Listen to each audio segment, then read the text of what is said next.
That is something which every government will have to put a lot of effort in balancing and making sure that in the act of balancing growth versus equity, you don't continuously favor growth alone at the cost of equity. That is why when policies are made, and policies are made to push growth, like the way we are doing, giving emphasis, because Prime Minister Modi was very clear, based on his experience as Chief Minister, that unless you're able to create assets in the ground with public money, and in the creation of assets in the ground with public money, with taxpayers' money, private investments will not happen. And unless private and public investments happen together, the multiplier that you so need for an economy to really rapidly gather steam cannot come into play.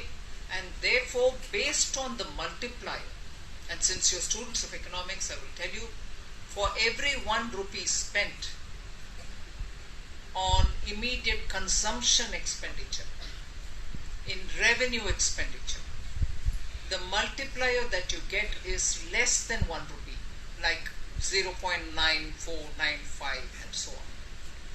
Whereas when you spend it on capital,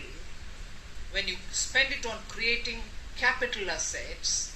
the assets grow, they have a value, and actually those who work to create that assets do get their money. In creating that assets, you will buy core material like cements and steel and many other such material which is required to build that asset. That industry will in turn employ people, will in turn buy resources which are required. So that multiplier works both in terms of triggering off those capital goods which you need to buy, and in situ, wherever the work is happening, local employment will also increase, because they will supply materials but also go and work at the site.